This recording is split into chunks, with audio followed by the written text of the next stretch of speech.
Quiet on the set. Good morning, everybody. I'm Jason, and it's Saturday morning. Time for Word on the Street once again. Missed last week. But I'm back, and today I've got a man that goes by the name of Hobo. He's got a puppy, goes by the name of Thing. Oh, that thing. Oh, that thing? And we're just going to sit and talk about it for an hour. So welcome to the show. Sit back and relax. Get some breakfast. Whatever. And Hobo, Yes. thank you very much Yes, sir. for coming on, Thank being you. willing to come on. Why don't you put the lights up full? Am I too dark? That's how we usually do it. We'll do it however it looks best. Got my intern back there running the controls. First time ever. This ought to be fun. Might have a little mistake or two, but we just roll here down at Mendocino Access Television. Loving it. So Hobo, let's start easy. How long have you been in Ukiah? Only about almost 2 weeks. Okay. About 2 days shy of 2 weeks. You spend a lot of time coming in and out of Ukiah, or you? Yes. Okay. Willits, Ukiah, yeah, Fort Bragg, Uh-huh. all those areas and stuff. Is that your main stomping grounds? Is No, this? not Okay. at all, man. All right. I'm totally a hobo. Okay. Straight up. Uh-huh. I ride the rails. Oh, really? I hitchhike. I do whatever I have to do to travel. Uh-huh. I can't stop. Okay. It's an addiction for me. You go to all 50 states? Almost. Uh-huh. Almost. You've been all around. Yeah, Puerto Yeah. Rico, Canada, Mexico. I haven't been to Hawaii yet. How do the Canadians like their hobos? Are they? Love 'em. Oh, really? Love 'em. Yeah, I actually brought a Canadian down from Newfoundland, Canada, Uh-huh. and he came all the way over and dropped down from the Washington side on this side of the coast. And he and I ended up riding the rails all over the country for like 6 months. How? Until he heard of me and he was like, "Oh, I'm gonna come see you." He heard I was in San Francisco. Uh-huh. He came to San Francisco. It was pretty cool. How long have you been riding the rails then? Oh, a long time. Since I was probably 16, Okay. almost 40. Wow. So you've been riding the rails for 20, 25 years. Almost, yeah. Do you ever go in? I had a guy on a couple months ago, last year or something. Do you ever go in the second or third locomotive? No. This guy claimed to No, me they do it all the time. that he just sat there eating a sandwich, working the heater, and I don't do it. and I It's a said, respect thing. You know what I mean? I'm hopping a free ride anyways. Right. You know what I mean? I shouldn't tax anybody for something I'm doing. he said he'd been doing it for 30 years or something, and that all the dudes knew him, and that he would go back. And I said, wait a minute, you're sitting there at the third locomotive controls with like all the buttons and everything around you? And he's like, yeah, they know me and they accept that they let me do that. And I had a guy even bring me a sandwich one day, and I was like, Maybe one day, but all the other Yeah, days, yeah. you know what I mean? All the other 365, 4 days. all right, so let me ask you this. Have you ever almost froze to death riding the rails? Yes. And what, you got hypothermia and My toes actually turned black. really, Yeah, and my steel toes. in your steel toe boots? The steel on the fucking toes actually froze. Hmm. So it would just be like you touching your tongue to a frozen Sure. hole. You know? So, did they recover from that? That Yeah. sounds gnarly. Yeah, Yeah. And how, did it take a while? couple months. Wow. A couple months of them hurting. Yeah. Yeah. Couple months with jaw broke. You know what I mean? Numerous times. Jaw broke Oh yeah. from fighting. Yeah. Uh-huh. You fight much? All the time. Really? Are you friends with people that you fight afterwards? Is that kind of thing? Depending. Uh-huh. That depends. You know what I mean? If it's a nice person and you've gotten along with him for a while, you know what I mean? Uh-huh. Okay. I'll let you slide. You know what I'm saying? If you're just a douchebag showing up trying to prove your fucking goddamn Hey. moxie, Yeah, yeah. sorry. Kids, yeah. Sorry about that. If you're just a jerk trying to prove your moxie, Yeah. then the fight's over and there's no friends. There's nothing. Yeah. It's just go. So you don't have a problem with fighting. No. If I did, I would just leave. You know what I mean? If I had a problem, Yeah. like if it was a group of people. Uh-huh. You ever get thrown in the can for that? Yeah. Yeah? There was a time in Oklahoma. I was on 23rd. I was on 40th, right? And I was waiting to fly a sign. This guy had been there since 6 o'clock in the morning. All right? It's 9 o'clock already. You know what I mean? And I'm like, all right. Turns up. I got to make some. I already approached him once and said, hey, look, I'm looking to make a little bit of money too. I got to get my ID back. So if you can just, you know, like, make what you need to make and then get off the corner, that'd be great. Well, he kept sitting out there. So the second time I went to go visit him, he actually tried to swing on me. And I ducked it. I was out in the middle of the street.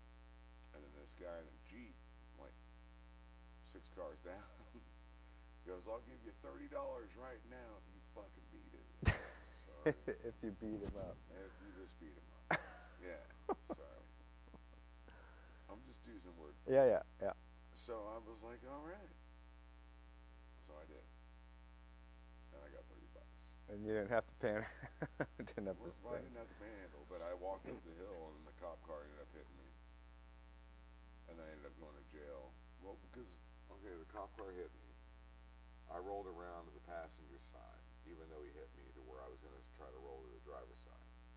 So, yeah, that way he would be able to be there with his taser, you know what I mean, in case I had any problems. But I rolled around to the passenger side, and I went around the back. Well, while he's fucking, something. Yeah, while he's... Yeah, he's going around the car, and he's waiting to see me, and he never sees me because I came around the back. Uh-huh. Yeah. And so you gave him the slip? I assaulted him. You assaulted... Oh. Yeah. Ooh, that's kind of... Sometimes people He get... hit me with his car. You know what I mean? I mean, what are you going to do? Hey, you can... it's hard not to take offense I'm not at somebody... trying to justify it. I'm just saying you hit me with a car. What am I going to do? You know what I mean? It's a new age. What'd you do? Go up behind him and get him, or what? Yeah. But he's got a big vest on. How can you land a punch on a guy with a big vest on? Bulletproof He vest. doesn't have anything on his face. Okay. So did you get in trouble for that one? Yeah. I'm not allowed in Oklahoma for 3 years. And is that a problem for you? As long as I don't show up there, there's no problem. Yeah. But it is one of the best hubs, though. Homeless for hubs. riding Trains. Oh, for train hubs. Yeah, because I mean, north, south, east, west. It's right in the middle. Oh, it's right in the middle. Uh-huh. It's the heart of America. Oh, so you be traveling, you have to kind of go around the whole state. Well, I just kind of go through and just don't stop. Yeah, just don't say anything. Make sure I have enough booze, food, Yeah. weed. So how riding the rails, you know, I guess maybe because I'm on Highway 101 here and we don't have a train going on. Not anymore. You're only the second or third person that I've ever talked to about riding the rails. Lay that out for me. What's the basic concepts? Like, what's the dangers? Don't be And stupid. don't be stupid.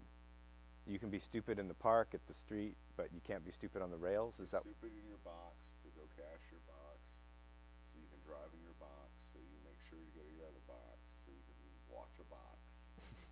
You know what I mean? Uh-huh. That's all America is now. It's a box. Mm-hmm. Hobos aren't boxes. We do ride on boxes, however. Mm-hmm. But it's point A to point B. You know what I mean? There's no messing around. You just get on. You go to your destination. You get off. You can ask anybody where you're going, what you want to do, and they'll probably tell you. Otherwise, don't ride. And if you're afraid to ride a bull, don't ride a train. If you're afraid to ride a bull, you mean fight a yard bull, What are you going to bulldog? do? Come out of the Tony Llama bucket chute, seeing if you can hold on for that 8 seconds? You know what I mean? Try to catch a train on the move, you're going to lose a limb. If you've never rode a train before. And if you have rode a train before, where to stand, where to sit, where to go, what car to ride. You know what I mean? There's more involved. The guy that was riding the rails for a long time told me that there was some nasty people out there on the rails that were killers, that were hobo killers specifically. And he said that he said you really had to watch your back because there was this guy called Sidecar that was out there for years. They finally got him 5 years ago, but he ran for 5 years and knocked off. And you know, you get up to the door to take a pee in the middle of the night, and you're out. Yeah. And that's the end of it, and he's got your backpack, and he's kind of psychopathic or something, just didn't really care about people and had a nasty killer streak thing. Have you ever heard any stories like that? Maybe. Yeah? Yeah. Maybe? Yeah. Uh-huh. Oh, you're the guy, huh? No.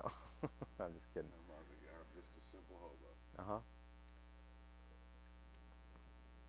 So tell me a story about riding the rails. Well, you want it on the same lines as the guy that got his... For starters, sure. All right. Here's a story. There was a guy, I don't know if you know the switch change bars. Yeah. On the tracks, yeah. There was a guy that had the switch change bars. He took them out.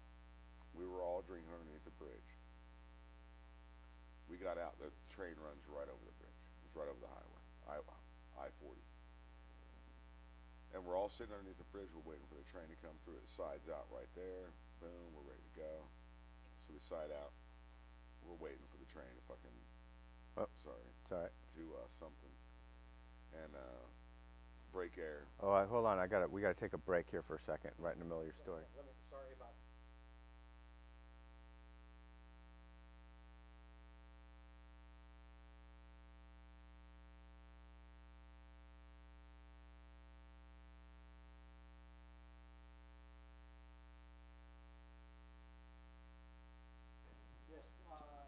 Just boost the soundboard. Why don't you roll a video? Roll my break video. That'll give.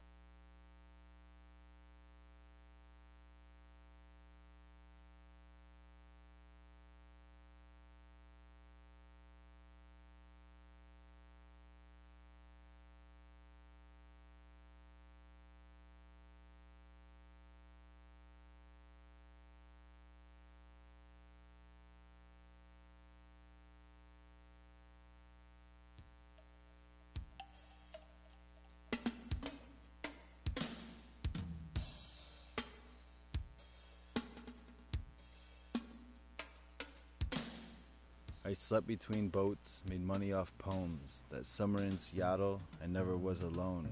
I hung with the homeless, took care of each other. I was closer to them than I am my own brother. We gathered and shared meals every night. Round fires we'd ramble till dawn brought us light.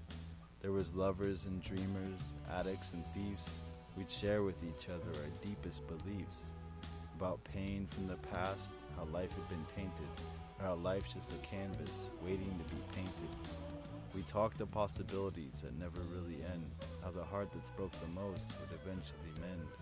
While some worked for power, for gain and for gold, our possessions were little, but rich was our soul. No moments or choices, between love and between fear. If you open yourself, there's family near. We weren't each other's siblings, fathers or mothers, though all is with family in Seattle that summer.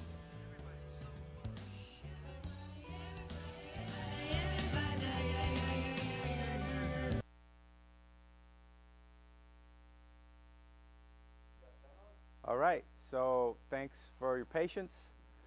My first time intern back there, David, taking care of things, figuring things out, figuring out the system. So today we're talking to Hobo, who's traveled almost all the 50 states and up and down the whole continent and riding rails for 20, 25 years. And he was right in the middle of a story about drinking under the bridge and some guy who's got the switch going upstairs doing something. He's breaking my jaw. Breaking your jaw? Yeah. What's that? My jaw. He broke it. Oh, just in a fight under the bridge? Yeah, you ask you about, Yeah. saying that, hey, you know, I've heard about guys, like, going to take a piss off the, train, and then they're gone. Right. Yeah, and I was like, yeah, I know a story about that. Okay. That's all I was saying. Okay. My jaw was broken for the third time. Right. It didn't. Well, it didn't take much. I mean, after it's already been broken a couple of times, it's just like any wrist or anything else. You know what I mean? It just breaks a little bit. You know what I mean? So the guy hits me in the back of the head. Well, he hit me over the side. I was packing up my gear. It was like me and like 2 other people, and then him, and then his girlfriend. And he hit me in the back of the head. Blam. And yeah, I ended up getting my jaw broke. I was hanging. He tried to get my backpack and my hoodie, but it wasn't happening. Well, anyways, it was like 9 months later. We were hanging out, chilling, and we were hitching a train from New Orleans to Mobile, Alabama. And I ended up being on the train. We were FTRA, and they were all on the train too. And they were like, "Hobo, come on, bro, come on." So I jumped on the train. Well, he ended up being on the train. Well, I had no idea what was going on. He went to go take a pee, and yeah, there was a guy that did pop him right off the train. I watched him bend around a tree, hit a pole, and then spin the other way after his body turned sideways and stuff. It was pretty crazy. He might not have made it. Oh, he didn't make it. Full speed. 60 miles an hour. 45 to 60 miles an hour. What'd you think of that guy that did the deed? I love him. I do. He's a good guy. He's a good man. You know what I mean? He wants to be treated the same way he treats other people. And when other people don't treat them the same way, or other people the same way, you know what I mean? I mean, you meet your maker, you know, at that point. You're going to be judged by somebody. Either a judge, a lawyer, you know what I mean? A cop. You're going to be judged by somebody when you do some stuff like that. You know what I mean? Period. That guy's going to be judged the same way accordingly. You know what I mean? He might be getting pushed off a train or pushed off the Empire State Building or whatever. Yeah. You know what I mean? Yeah. It's his choice. So it's just a human thing. You get judged by a lawyer, the court of law, or you get judged in the afterlife, or you get judged by your fellow hobo who decides it's time for you to get off the train. It's not a fellow hobo. Hobos help other brothers out. H-O-B-O. Help other brothers out. Helping other brothers out. Uh-huh. You know what I mean? And then we're not here to bear judgment. We're here to bear witness. How about we live the same life according to how about biblical. The fellowship and the community, which is what we're talking about now. This is the positive side of homeless life. There's the violent side, there's difficulties, but then there's also Well, you ask about the violent side. I know. I just said about it. And I don't need to stay away from that. What's great about it is that there's a lot of spirituality involved in the way that we live our life. You know what I mean? Like a lot of people that drive their BMWs to get to their box, to be in their box, so they can watch their box or play on their box, their Xbox or whatever. You know what I mean? Those people go to church just to be seen. You know what I mean? He's a God-fearing man. Oh, I didn't know he was a serial killer. You know what I mean? It's not like that in the community of hobos or homeless. You know what I mean? The way it is you need a beer, I'll get you a beer. You need a hot dog, I'll get you a hot dog. You know what I mean? You need a pair of freshies, we'll get you a pair of freshies. That doesn't necessarily happen as much. It does. Out in the regular world of boxes. No, that's because they're too busy concerned about being in their box. They got to keep their box just so they can cash their box. They got to make sure that their other box isn't expired so they can cash that box. You know what I mean? While their old man is having sex with the old box. You know what I'm saying? And can she or will she get that penis? Hey, easy. You know what I mean? Easy. I hear you. Okay. So the community is there and there's helpfulness that happens. And that's the other side. We rely on that. Mm-hmm. We rely on that. We absolutely do. Give me an example of that. An example is like you. I had an opportunity to possibly make a money or a chicken sandwich just to come here today to interview with you. Uh-huh. You know what I mean? That to me is, at least I'll eat today. Yeah. You know what I mean? Or I'll get a beer. Uh-huh. You know what I mean? whatever. Life is simple to me. I don't overcomplicate it. I don't have rent to pay. I don't have underwear to change. You know, I don't have laundry to do. I don't have a job interview. You know, I don't mean to be crass, but the fact of the matter is that's the truth of the matter. Life is simple. I never had a mom. I never had a dad. I grew up in foster care. Well, I actually technically have 3 moms and 3 dads. 4 dads, actually. If I really want to get technical with it. You know what I mean? My mom has changed her name more than one time. You know what I mean? More than once. Let me ask you this. Life is simple for you. I made it simple. Do you have a desire to get some job so you can get in an apartment, have your own key?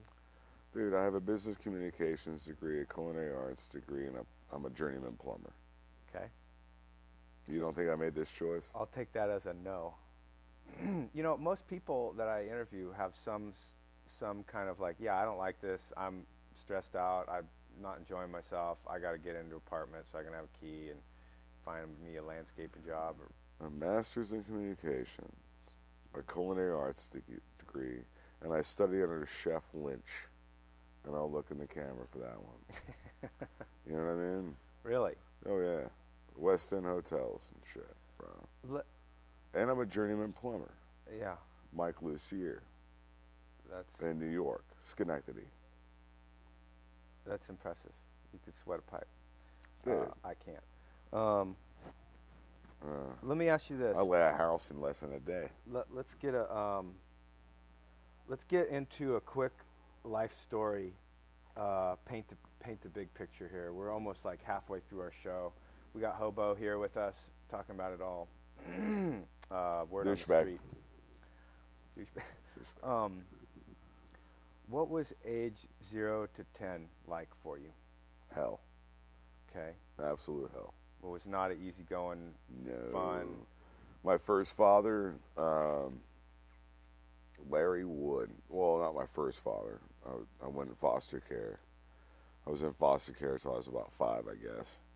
And then I got adopted by this family. He was an oil tycoon. And, I went to the best camps, best schools first year. But then the oil business went south. You know, this is back in the 80s. You know what I mean? It's just done. So here I am. He turns into an alcoholic. And then I'm not even 10 years old yet. And I got my little brother that I'm taking care of, too. My mom is whatever. I mean, she's whatever. You know, she can't hold down nothing. And so he loses everything. She's trying to hold it together. She works 2 jobs and is going to school just to take care of the 2 kids. I mean, so I love her for that. You know what I mean?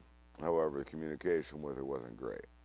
She had no idea how to communicate with kids. I don't know why she wanted. Oh, actually, I know why she had kids. Because the sister, when we were in Colorado, that we were adopted with, she ended up getting leukemia and dying. And I think her dying wish was, I just want to have siblings. You know what I mean? I want to have somebody with me. So she ended up adopting me and my little brother together and brought her back home. And then we got to watch her die of leukemia. So that's how my whole life starts out. That's a weird one. Yeah. So nice, right? your mom was like not, it was all about image. She wasn't really like a kid all person. About image. Uh-huh. It's all about image. I have 2 kids. I have a nice house. Yeah. I've got a collie. I've got a German Shepherd. Right. You know what I mean? I go to church. That sounds you know pretty. What I mean? That sounds pretty like unsatisfying. Like it was very unsatisfying. I was bored as shit. Yeah, yeah. Sorry, stuff. Bored as stuff. So it was hell. Pretty much, yeah. Mm-hmm. And I proceeded to go ahead and do shenanigans and tomfoolery, you know, because that's what I did. And it wasn't to get attention. It was just because I wanted to know how to do it. I wanted to know how to build a bomb out of a CO2 cartridge. You know what I mean?